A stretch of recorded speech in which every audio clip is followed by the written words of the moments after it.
राजा कृष्णदेव अनंतपुर राज्य के राजा थे। उनके पास बहुत सुंदर बगीचे थे।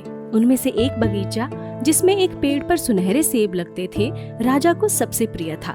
एक दिन बगीचे का माली घबराया हुआ राजा के पास आया। महाराज, अनर्थ हो गया। क्या हुआ? महाराज, आज से पहले कभी ऐसा नहीं हुआ। आज सेब के पेड़ से एक सुनहरा सेब गायब हो गया है और वहां किसी पक्षी का ये सुनहरा पंख भी गिरा हुआ था। ये पंख तो किसी अद्भुत पक्षी का लगता है। राजा ने तुरंत पूरे राज्य में घोषणा करवाई कि जो व्यक्ति सुनहरे पंखों वाले पक्षी को पकड़कर ले आएगा उसे बहुत पुरस्कार दिया जाएगा। 6 महीने बीत गए पर कोई उस पक्षी का अता पता नहीं लगा पाया। उनके बगीचे से रोज एक सेब गायब हो रहा था। तब राजा के पुत्र राजकुमार अमर सिंह बोले, पिताजी, मैं स्वयं उस पक्षी का पता लगाने जाना चाहता हूँ। आप मुझे आज्ञा दें। नहीं, मैं तुम्हें जाने की इजाजत कैसे दे सकता हूँ? तुम मेरे इकलौते वारिस हो। पिताजी, मैं आपका बेटा हूँ। आपने हमेशा मुझे सिखाया है कि कोई भी काम कितना भी कठिन क्यों न हो, घबराकर भागना क्षत्रियों को शोभा नहीं देता। ठीक है, तुम जाना ही चाहते हो तो जाओ। राजकुमार अमर सिंह अपने घोड़े पर सवार होकर जंगल में पहुंच गया। घने जंगलों के बीच पहुंचकर उसने देखा कि एक पेड़ के नीचे एक बहुत ही ऊंचा हृष्ट-पुष्ट सुनहरा घोड़ा खड़ा है। राजकुमार ने उस घोड़े के पास पहुंचकर उसकी पीठ पर जैसे ही अपना हाथ फेरा, घोड़ा प्रसन्न होकर हिनहिनाया। राजकुमार, मुझे पता है कि तुम सुनहरी पक्षी की खोज में निकले हो, लेकिन उस पक्षी का मिलना इतना आसान नहीं है। मेरे प्यारे घोड़े, तुम बोल भी सकते हो, ये देखकर मुझे बहुत खुशी हुई। तुम्हारा नाम क्या है?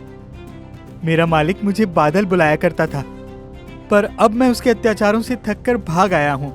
आप चाहें तो मैं आपके साथ सुनहरे पक्षी के पास चल सकता हूँ। ठीक है, चलो। तब मैं अपने घोड़े को वापस भेज देता हूँ। जी मालिक। राजकुमार ने अपने घोड़े के कान में कुछ फुसफुसाते हुए कहा और वो तुरंत वहाँ से चला गया। मालिक, आप मेरी पीठ पर बैठ जाइए, मैं आपको उस किले तक पहुँचा दूंगा, पर किले के भीतर आपको अकेले ही जाना होगा। राजकुमार तुरंत घोड़े पर बैठ गया। घोड़ा पलक झपकते ही एक विशाल किले के सामने खड़ा था। मालिक, जब आप भीतर जाएंगे तब सभी सो रहे होंगे। फाटक से सीधे जाइएगा। दाहिने हाथ की तरफ एक बड़ा सा कमरा होगा, उसमें सुनहरे पंखों वाला पक्षी बैठा होगा। आप उस पक्षी को लेकर सीधे बाहर आ जाइएगा।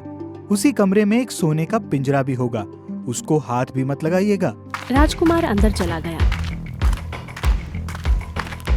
उसने देखा वहाँ वाकई में एक सुनहरी पंखों वाला पक्षी एक पुराने टूटे फूटे पिंजरे में बैठा था। उसने उसको निकाल लिया, लेकिन जैसे ही वो बाहर आने लगा उसकी नजर उस पिंजरे पर पड़ गई, जो बहुत ही खूबसूरत और सोने चांदी से जड़ा हुआ था। उसको देखते ही राजकुमार उसकी तरफ गया और उसे उठा लिया। उस पिंजरे के उठाते ही एक घंटा जोर जोर से बजने लगा। सभी लोग उसकी तरफ दौड़ पड़े। उसे पकड़कर राजा के पास ले गए। तुम्हें सुनहरे पक्षी की चोरी के जुर्म में कारावास की सजा दी जाएगी। महाराज, एक बार माफ कर दीजिए। दरअसल ये पक्षी हमारे बागीचे से रोज एक सेब चुरा कर ले आता है। इसका पंख देखकर ही मेरे पिता ने इसे लाने की आज्ञा दी थी। अच्छा, तुम्हें हम तभी माफ कर सकते हैं जब तुम अवंती नगर की सुनहरे बालों वाली और सुनहरी आंखों वाली खूबसूरत राजकुमारी वसुंधरा को ले आने का वायदा करो। महाराज, प्राणों की रिहाई मिले तो अवश्य आपकी इच्छा पूरी करूंगा। राजा ने उसे छोड़ दिया। राजकुमार जब बाहर आया तब बादल भागा हुआ उसके पास आया। आखिर आपने मेरी बात नहीं मानी और मुसीबत में फंस ही गए ना। बादल, तुम नहीं जानते वो पिंजरा इतना खूबसूरत था कि मैं अपने होशो हवास खो बैठा और तुम्हारी दी गई हिदायत भूल गया। राजकुमार, अब कहाँ जाना है? राजकुमार ने उसे सारी बात बताई।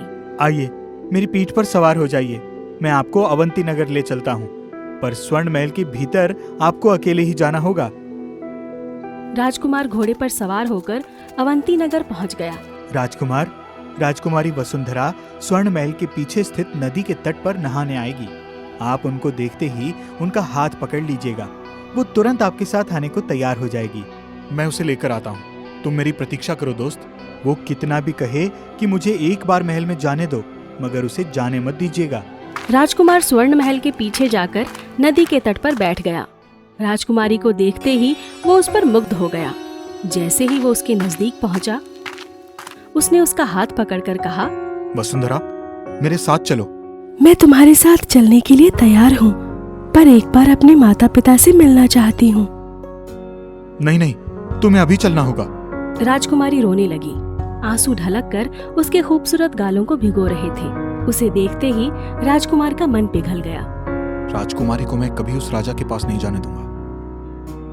जाओ, लेकिन जल्दी आना। वसुंधरा स्वर्ण महल के अंदर गई। तभी राजा के सिपाही आए और उन्होंने राजकुमार को कैदी बनाकर राजा के सामने पेश किया। तुम्हारी हिम्मत कैसे हुई कि तुमने राजकुमारी का हाथ पकड़ा? महाराज, मैं राजकुमारी से शादी करना चाहता हूं।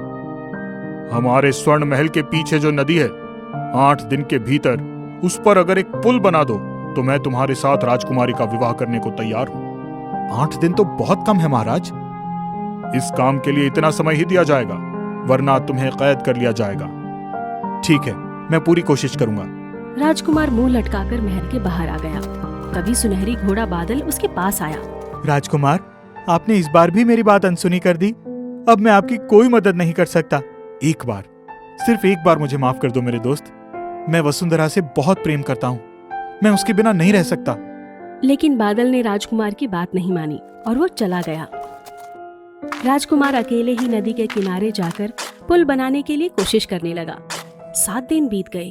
अभी तक पुल का एक भी कोना नहीं बन पाया था। राजकुमार हताश होकर पेड़ के नीचे लेट गया।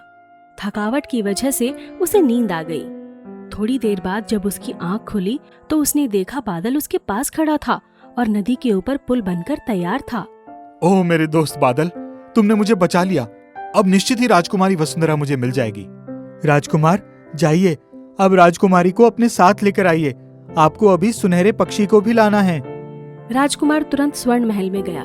मैं तुमसे बहुत प्रसन्न हूँ और राजकुमारी का हाथ तुम्हारे हाथ में देने को तैयार हूँ। राजकुमार राजकुमारी वसुंधरा को लेकर बादल के ऊपर सवार होकर फिर सुनहरे पक्षी को लेने चल दिया। किले के पास पहुंचते ही, राजकुमार, आप सुनहरी पक्षी को लेने अकेले ही जाइए, वरना राजकुमारी को अगर किसी ने देख लिया तो वो आपको कभी नहीं मिलेंगी। पर राजकुमारी कहाँ रहेंगी? आप चिंता मत करिए, मैं हूँ उनकी देखभाल के लिए। लेकिन आप इस बार दूसरे पिंजरे की तरफ आंख उठाकर भी मत देखिएगा। राजकुमार किले के भीतर चला गया। सब सो रहे थे। उसने सुनहरी पक्षी को उठा लिया और पलक झपकते ही बाहर निकल आया। ये हुई ना बात। आइए, जल्दी बैठिए। राजकुमार राजकुमारी वसुंधरा और सुनहरे पक्षी को लेकर घोड़े पर बैठ गया। पलक झपकते ही वो अपने राज्य पहुंच गया। पूरे महल में शोर मच गया। मुझे मालूम था कि मेरा राजकुमार मेरी इच्छा जरूर पूरी करेगा। सुनहरे पंछी को एक खूबसूरत पिंजरे में रखा गया और राजकुमार का विवाह राजकुमारी वसुंधरा से किया गया। बहुत बड़ी दावत दी गई। राजकुमार बादल के पास गया। दोस्त, आज राजकुमारी तुम्हारी वजह से ही मेरे पास है। तुम अब आराम करो, मैं तुम्हें कहीं नहीं जाने दूंगा। राजकुमार, मुझे जंगल में ही रहने दीजिए। आपको जब भी मेरी जरूरत होगी मैं हाजिर हो जाऊंगा। आखिर आपने मुझे दोस्त कहा है। राजकुमार ने उसकी बात मान ली। बादल चला गया। अब उनके बगीचे से सेब कभी चोरी नहीं होते थे।